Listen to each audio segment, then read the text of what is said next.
Hey, Steve, what do you want to listen to this morning? Do you have anybody who can introduce us to some better news of what's happening in the world? Yeah, but now I'm all nervous and stuff because we've got an industry professional here who's going to be critiquing us today, David. So I hope that you're on your A game because today we have Susan Young, right? Susan Young is an award-winning story and speaker coach. She's got 35 years of communication experience. That's why I'm a little bit nervous today, right? And she's going to be the keynote speaker at CAI Keystone's Spring Manager Symposium on March the 7th of this year. What's she going to talk about? It's going to be compassionate communities. Susan, welcome to the show. Thanks for being here. Why don't you tell us and our audience a little bit about what it is you do? Thank you, Steve. And you did a wonderful, outstanding, exceptional, incredibly, ridiculously impressive job. Thank you. Thank you. Nice to be here, David. Good to connect with you. Yeah, so I've been in business for 23 years. The company's Get in Front Communications. Started as a PR company. I was a news reporter for 10 years on the radio every day, delivering the news as a news anchor and an on-air news reporter.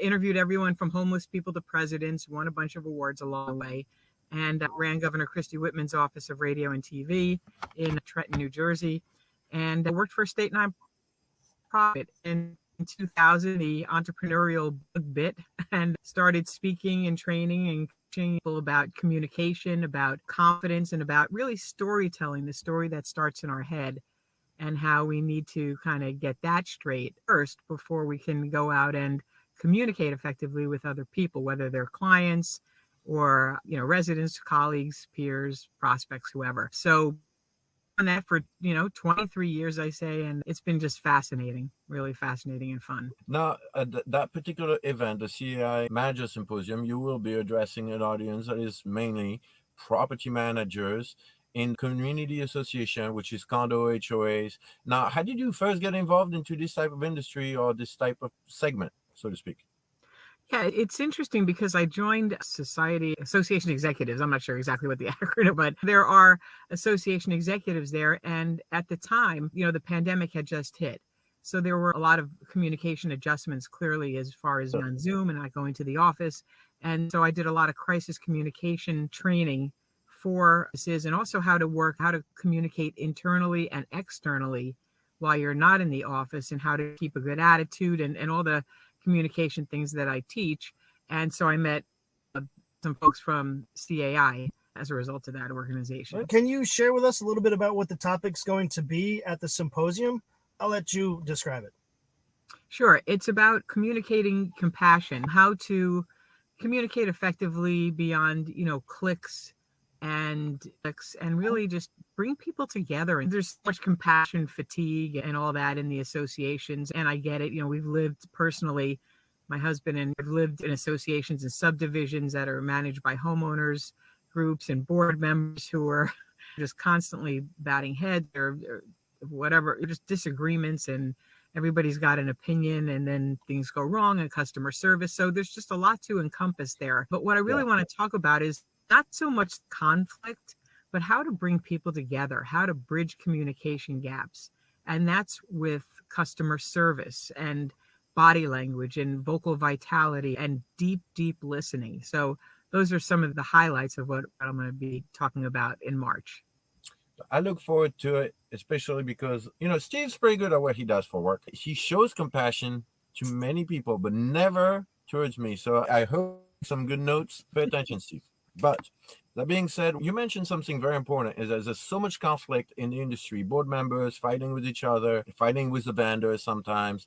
A board meeting can be a pretty stressful environment, and there can be a lot of tensions and opinion. Now, what's the overarching message that you believe, to your core, people need to hear right now to move forward? The key right now is, and I think it's always been this, is that there's a word called kind.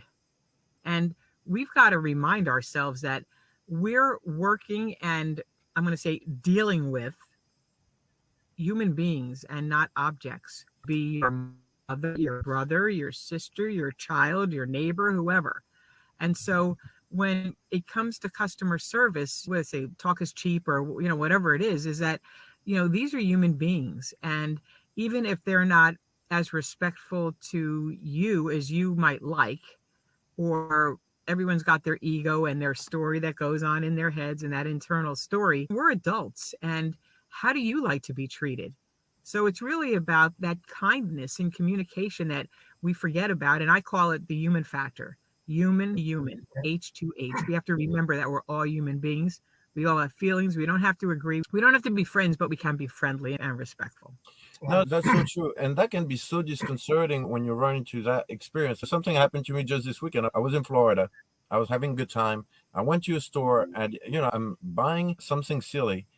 And the cash register lady was so bubbly and nice. And she asked me, "I have your phone number. Put it in the system." I'm like, "No, I'd rather not." And she turned nasty from then on. I'm like, "So what were you nice to me for? Just because you're following policy?" But I'm pretty sure policy doesn't mean that you need to be all of a sudden mean. She handed me the receipt. She said, "Here you go. No goodbye." I think you said something very poignant in there too that I'd like to go back to real quick, that you said that we don't necessarily, I'm going to paraphrase, we don't necessarily have to agree, but we be kind to one another. Just because we don't have the same opinion of something doesn't mean that I have to be nasty to you. So I think that's really, really critical to understand. Now, on to the next question. I mean, you've been speaking, training, and coaching business professionals since you opened your company 23 years ago. Agreements between board members, residents, and colleagues seem to be, it's like a never-ending cycle. It just keeps going round and round and round and round. But so for our managers out there listening, do you have any tips for them as to how to get something from a conflict going in the right direction? Yeah, and I'm going to talk about that really at the symposium with CAI. Okay. It's a lot to get into in 37 seconds. But what it is, it's about, bridging communication gaps. And I'm trained in this practice called NLP, neuro-linguistic programming. And it's fascinating to me. And it's about building rapport and connecting with people and flexibility. And so how do you resolve conflicts with people? It's about deep listening and understanding their communication modalities so that you can communicate with them, because otherwise you're speaking Spanish and they're speaking French and you're wondering why you're butting heads all the time. And it's because you're missing the cues and clues in the conversation. And so once you learn these techniques and tactics and skills, everything changes. Relationships change. You go into a conversation and there is no winner or loser. Everybody comes out thinking, I got a little bit of what I wanted. It's okay. Instead of, I beat her. Yeah, you feel good. It's like, no. That's not what it's about. It's more about what's the best way and person that I can be to help the people involved here. So in that context, do you think it's possible to make everybody happy? No, absolutely not. No, there are just going to be people who are, especially like we see today. I mean, they're just people that are pissed off or angry. There are some real communication issues out there, but we're not responsible for everyone, but we are responsible for ourselves. And so I'm not saying just go around trying to not make people happy, but sometimes there are just people that are going to be the way that they are, and that's okay. I've been trying to make David happy for a long, long time, and he just keeps throwing punches, just keeps taking shots. He's got to win that conversation every time. But, we joke around with each other. But seriously, all right, so Susan, how can we get in touch with you? If we want to learn more about this, we're not going to be at the symposium. How can we find you? Yeah, the website is sueyoungmedia.com, Facebook, Sue Young Media, on Twitter and Instagram. So you can drop me a note also, sue@sueyoungmedia.com. And just really looking forward to the association meeting. Okay. And we also like to give our guests an opportunity on the show to recognize somebody in their life. It could be a person, a mentor, it could be even an organization of some type. We want to give the mic to you just so you can share with the world somebody who's had an impact on your professional life or personal life. Yeah, it's actually a combination of both. Is my grandma. She was born in 1899 in Brooklyn, and she lived to be 95 years old. Wow. And she had, I'm one of 9 grandchildren, but, I think she graduated school. She never went to college or anything like that, raised her family.